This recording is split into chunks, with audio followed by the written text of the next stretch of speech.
Assalamualaikum warahmatullahi wabarakatuh. Perkenalkan, nama saya Ahmad Ainul Yakin.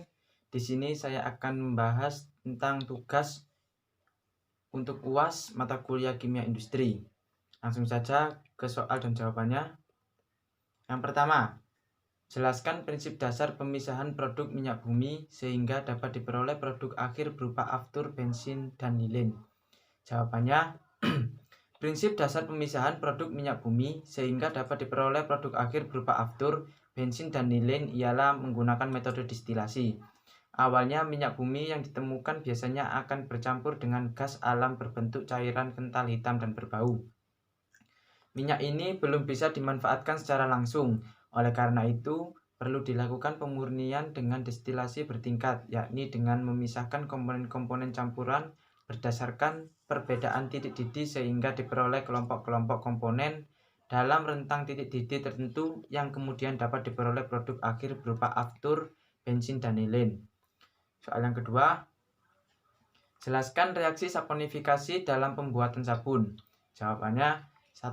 Reaksi saponifikasi adalah reaksi hidrolisis asam lemak oleh adanya basa kuat, misalnya NaOH. Seperti sabun utamanya mengandung C12 dan C16. Selain itu juga mengandung asam karboksilat. Yang kedua, sabun dibuat dari proses saponifikasi lemak hewan atau telo. Reaksi saponifikasi tidak lain adalah hidrolisis basa suatu eter dengan alkali. Ring atom C mempengaruhi sifat-sifat sabun seperti kelarutan, proses emulsi, dan pembasahan.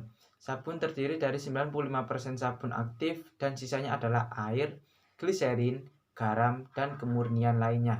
Soal yang ketiga, dalam proses pengangkutan minyak mentah seringkali terjadi kebocoran sehingga sebagian minyak mentah tumpah ke permukaan laut. Jelaskan pengaruh hal tersebut terhadap keadaan oksigen dan bagaimana cara menanggulanginya.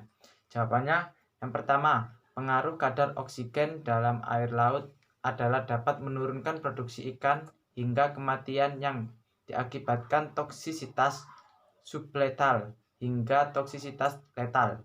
Secara tidak langsung menyebabkan pencemaran air laut yang dapat membinasakan kekayaan laut dan mengganggu kesuburan lumpur di dasar laut.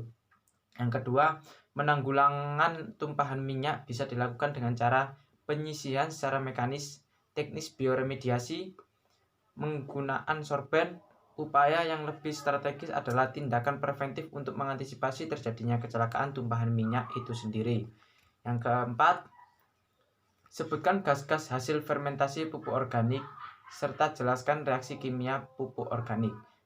Jawabannya, pertama, gas-gas hasil fermentasi pupuk organik sebagai berikut. A. Gas metan dengan reaksi CH4. Yang B. Gas karbon dioksida dengan reaksi CO2. Reaksi kimia fermentasi pupuk organik menggunakan proses fermentasi yang mana perubahan enzimatik secara anaerob dari suatu senyawa organik dan menjadi produk organik yang lebih sederhana. Dan yang terakhir, mengapa minyak sawit dapat diubah menjadi produk bahan bakar? Jelaskan berdasarkan kemiripan reaksi kimianya. Jawabannya, pertama, minyak sawit dapat berubah menjadi bahan bakar sebab Indonesia terus melakukan upaya untuk menciptakan sumber energi baru ramah lingkungan, sehingga ditemukannya minyak sawit yang dapat berubah menjadi bahan bakar dengan menggunakan sumber bahan bakar alami dengan sumber bahan bakar fosil untuk diproses di dalam kilang sehingga menghasilkan bahan bakar ramah lingkungan.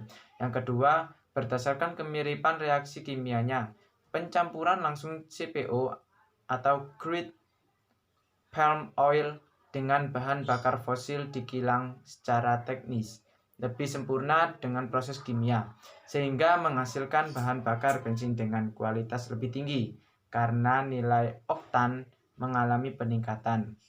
Sekian, apabila ada kesalahan atau kurang lebihnya saya mohon maaf. Assalamualaikum warahmatullahi wabarakatuh.